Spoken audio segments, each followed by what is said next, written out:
562-355-2302. That's 562-355-2302. Or hit us up on Facebook at www.facebook.com/Mixmasters Long Beach.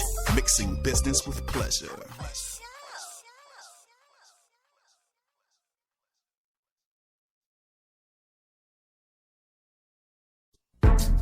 Who is the team to beat in the National Football League as we begin preseason action? NFL insider Robert Dieters is up next on National Sports.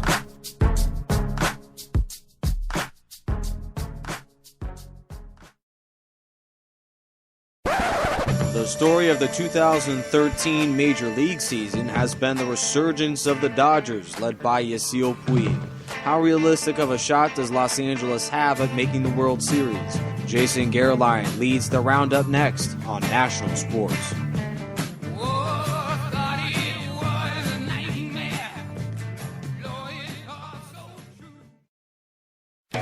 Your presentation of National Sports is brought to you by Spreaker.com. Broadcast and listen to news, radio, and music with one low monthly rate.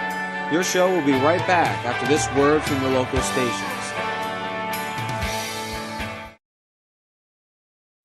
You can contact National Sports in a number of ways, through Instagram, Facebook, and Twitter with the label National Sports. We love to have you guys a part of our show and can easily join us also through text or call. You're listening to the National Sports radio station on Spreaker.com.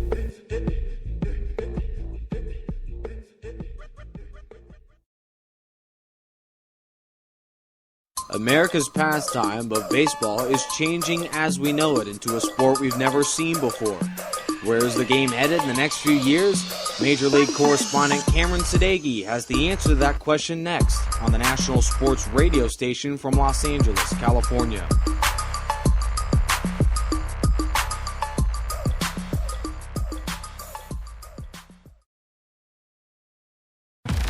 Hi, this is Sam Rosen, and I'm here with Sam's Situation. Good afternoon, and welcome into the corner. It's Chris's Corner here on Spreaker.com, a National Sports affiliate. Hello, and welcome to the Cameron Sadeghi Show. Hello, ladies and gentlemen, and welcome to another edition of the Deep Sports Coffee. This is affiliated with National Sports. Cameron Sadeghi, Chris Sylvester, Sam Rosen, Andrew Goldstein, Daniel Levy, and the entire broadcast crew with Commissioner Robert Dieters. You are live from National Sports radio station in Los Angeles, California.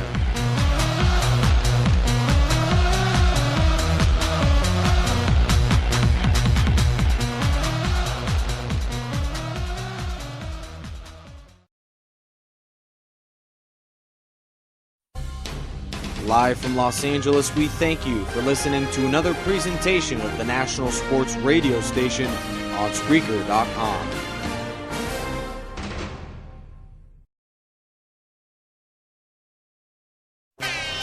Who are the hot teams in the Major League Baseball season heading into the playoffs? Stephen Hughes is on tap and set to join us next on the National Sports radio station from Los Angeles, California.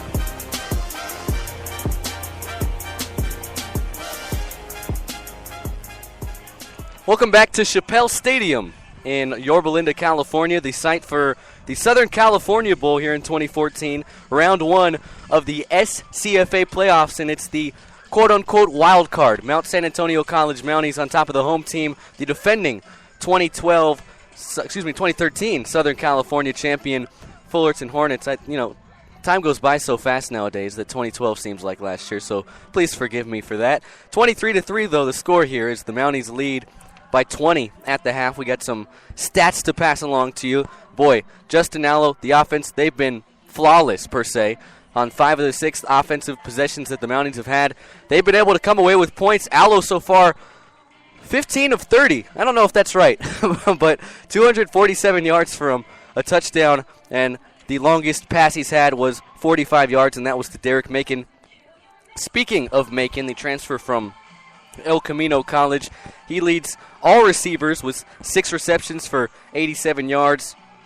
Christopher Gilchrist, 3 receptions for 67 yards. He had the opening score for the Mounties, and Omaris Tolbert on the ground has carried it 10 times for 41 yards, and he had a touchdown for Mount Sac as well. As we bring back Brian Tabajay into the fold here on the Mountie Football Radio Network halftime report. Brian, take a look at some of these stats here. First of all, this has to be a mishap. Justin Allo, there's no way he's thrown 15 incompletions. Whether that's true, he's still 50%. And that's 50%. That's not great. I mean, you're still 50%, which isn't terrible. And right now it's 23-3, a 20-point lead here at halftime. And before the Mounties take the field, you got to look at the receiving core and what they've done so far in this half. And you got the numbers right in front of you there, but I believe it's Gilchrist, Anderson, and Macon leading the charge Anderson, for the Mounties. I failed to mention Anderson has 3 receptions for 61 yards as well, kind of out of oblivion. Anderson usually the 4th or 5th option as far as this amazing wide receiver core goes for Mount Sac, but he's done his part today for the Mounties, who lead 23-3 here at the half. Let's take a look at Fullerton College. Only 3 points up on the scoreboard, Brian, and on the lone scoring drive for Fullerton College, they started inside the Mountie 40-yard line, and that was with 14:55 remaining in the second quarter. Casey Iman added a 34-yard field goal. He missed his first field goal this season at the end of the first half. He missed that one from 36 yards out. He's now 10 for 11 on the year. But let's take a look at some of the offensive numbers for the Hornets. Joey Verhey, the freshman quarterback, 15 of 23 passing, 111 yards. He's done his part at the quarterback position, but the thing that's hurting Fullerton College, and I think you'd agree with me, Brian, is they have gotten absolutely nothing going downfield against the Mounties. And credit the Mounties secondary, Taekwon Glass, Aaron Simpson, Joseph Bryant, just to name a few. I mean, they've been lethal all year long, and I don't blame Fullerton for not wanting to test them. Well, yeah, and L.J. Gainey and Marcouche lead the way for the Hornets. Marcouche in that half with 52 yards, L.J. Gainey with 30. Their tight end Tim Holt also had 20 yards for 2 receptions, and then Derek Smith had a lone reception for 12 yards. But they haven't had any big play capability here down the field against the Mounties defense, who at times can really disrupt your offensive flow, to say the least, because they're making you do these dump-off passes to the flat and screen passes, wide receiver and running back receivers, screen passes that really get you to 2-3 yards right here underneath. Thrown underneath, too, for Verhey is all he's done in the first half. And if the Mounties can hold them to completing those short gain passes, then they have a really good chance on coming out on top. Let's recap the scoring for you real quick on the Mountie Football Radio Network. Once again, the Mounties lead by 20 points, 23-3. This is how they got there. The Mounties, they struck first on a 30-yard pass from Justin Allo to Christopher Gilchrist with 11:35 remaining in the first quarter. Then Alberto Villarreal tacked on a 29-yard field goal left to go with 5:20 in the first quarter. Fullerton was able to find their way on the scoreboard with 14:55 remaining in the second quarter. That was the first play of the second quarter. Casey Iman, a 34-yard field goal for them. That cut the lead to 10-3, but ever since then, the Mounties, it's been all Mounties. Omaris Tolbert, a 2-yard touchdown run. Less than a minute later, made it 17-3, and since then, 2 more field goals, both from 34 yards out from Alberto Villarreal. 20-point deficit here for Fullerton College.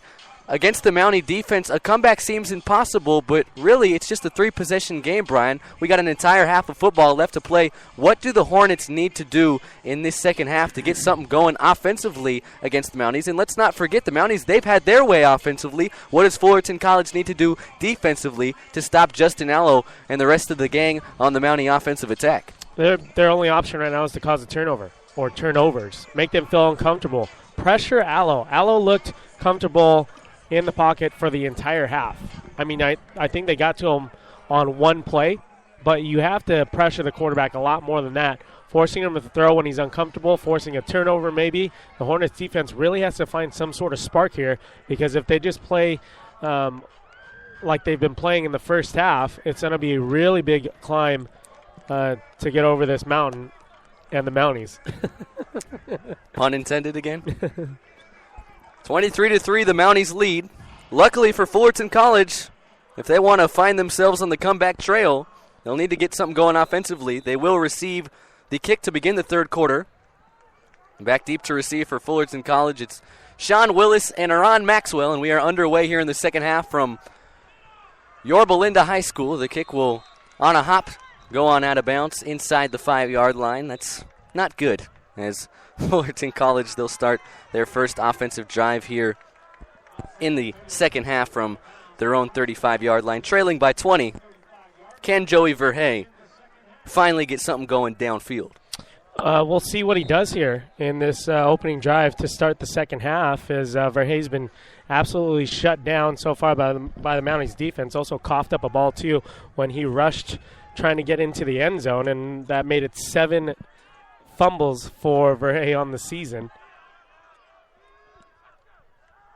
Yeah, Verhey certainly had some trouble holding on to the football. 7 fumbles to go along with 6 picks as well. 1st and 10, Verhey under duress. Now he's going to step up and run, and he'll slide down at the 39-yard line for a pickup of 4.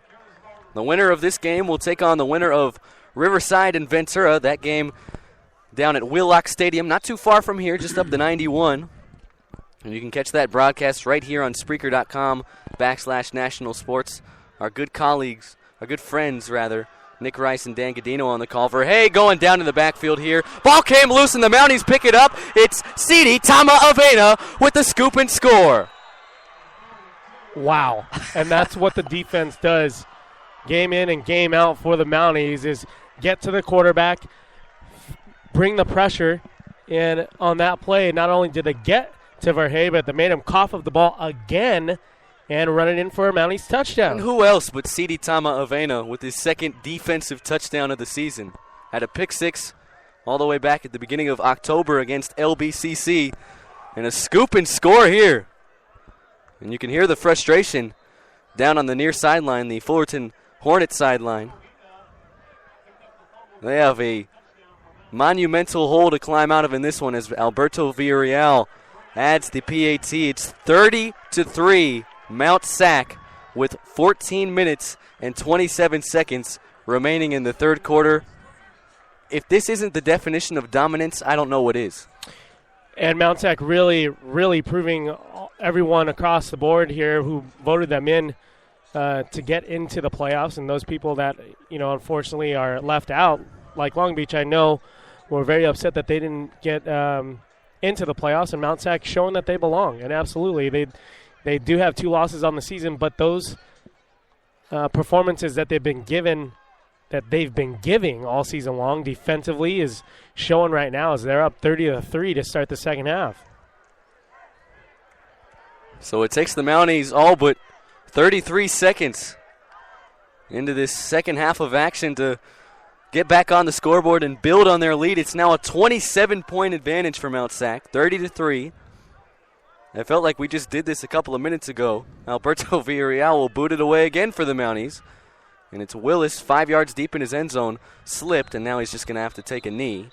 Verhey and the offense will start at their own 25, facing their largest deficit of the afternoon of 27 points. I would like to see what Verhey can do now. They need to open up the playbook and get something. That's not their style, but if they want to win this game, they're going to have to go away from what they're comfortable with and try something downfield. What were they most effective of in the first half? Was the hurry-up offense to wind down the first half, and they had, I believe it was 4 consecutive first down passing plays, and he was successful then. And every time they have an incomplete pass or a short gain, they just take their time, huddle up, and then run the next play. And right now, it's doing nothing but benefit this Mount SAC defense. Hornets will come out in a 4-wide set.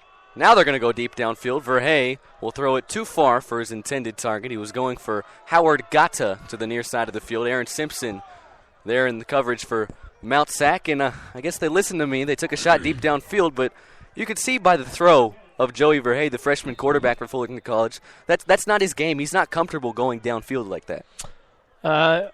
He's going to have to get out of his comfort zone to really come over this. And if he wants to make it to the next level, you got to be able to throw the deep ball. Yeah, so, Verhey now with a handoff, but he's been completing all these short passes so far in this game. Dump off, screen passes, throwing underneath, and not really taking a shot downfield. That was his first attempt downfield, and like you said, he's been uncomfortable, and it shows really in this game. And freshman Aaron Maxwell just picked up 10 yards to move the chains for Fullerton College to the Hornet 35-yard line.